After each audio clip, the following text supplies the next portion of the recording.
నీలాంజన సమాభాసం రవిపుత్రం యమాగ్రజం ఛాయామార్తాండ సంభూతం తం నమామి శనిశ్చరం. సుప్రభాతం ఛానల్ ప్రేక్షకులందరికీ నమస్కారం. శని భగవానుడు కుంభరాశిలో పయనిస్తున్నటువంటి శని భగవానుడు వక్రించి మకర రాశి వైపు తమ దృష్టిని సారిస్తున్నాడు.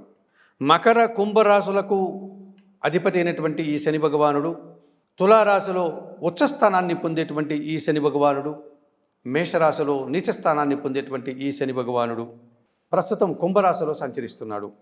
2024 జూన్ నెల 30వ తారీఖు ఆదివారం ఉదయం 7 గంటలకు ఆయన వక్రించి కుంభరాశిలో మకర రాశి వైపు తన దృష్టిని సారిస్తున్నాడు.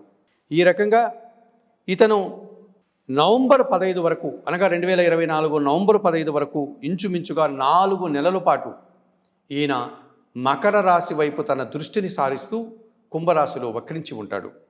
మరి వక్రించినటువంటి ఈ శని భగవానుడు మకర రాశి వైపు తన దృష్టిని సారించి ఉండడం వల్ల ద్వాదశ రాశుల్లో ఏ ఏ రాశుల వారికి శని యోగం వల్ల శుభ ఫలితాలు రావడానికి అవకాశం ఉంది అన్న విషయాన్ని పరిశీలిస్తే, ముఖ్యంగా సింహరాశి వారికి షష్ఠమ భావంలో, అనగా శత్రుస్థానంలో శని భగవానుడు సంచరించడం వల్ల మకర రాశిలో వారికి వ్యవసాయ రంగంలో అధిక ఉత్పత్తులు కానీ, పోటీ ప్రపంచంలో మంచి విజయాలు అందుకోవడం కానీ, వ్యాపార రంగంలో విజయాలు పొందడం కానీ, రుణరోగ శత్రు విముక్తిని పొందడానికి అవకాశం కానీ కనిపిస్తుంది.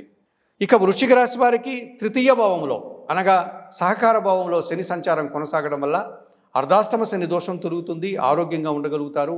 జన సహకారం వల్ల చాలా కార్యక్రమాలు వారు పూర్తి చేస్తారు.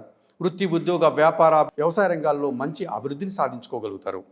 ఇక మీనరాశి వారికి లాభభావంలో, అనగా 11వ భావంలో శని దృష్టి కలిగి ఉండడం వల్ల వృత్తి, ఉద్యోగ, వ్యాపారాల్లో, వ్యవసాయ రంగాల్లో అధిక ఉత్పత్తులు, లాభాలను అందుకుంటారు. నూతన ఉద్యోగ అవకాశాలు రావడానికి అవకాశం కనిపిస్తుంది. పనివారితో సఖ్యత ఏర్పడుతుంది.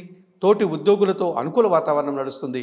ఆర్థికంగా కానీ, వృత్తిపరంగా కానీ అభివృద్ధిని సాధిస్తారు. ఈ రకంగా సింహరాశి వారికి షష్ఠమ భావంలో శని దృష్టిని సారించడం వల్ల శుభ ఫలితాలు వస్తున్నాయి. వృశ్చిక రాశి వారికి తృతీయ భావంలో శని దృష్టిని సారించడం వల్ల వృశ్చిక రాశి వారికి శుభ ఫలితాలు అందుకుంటున్నారు.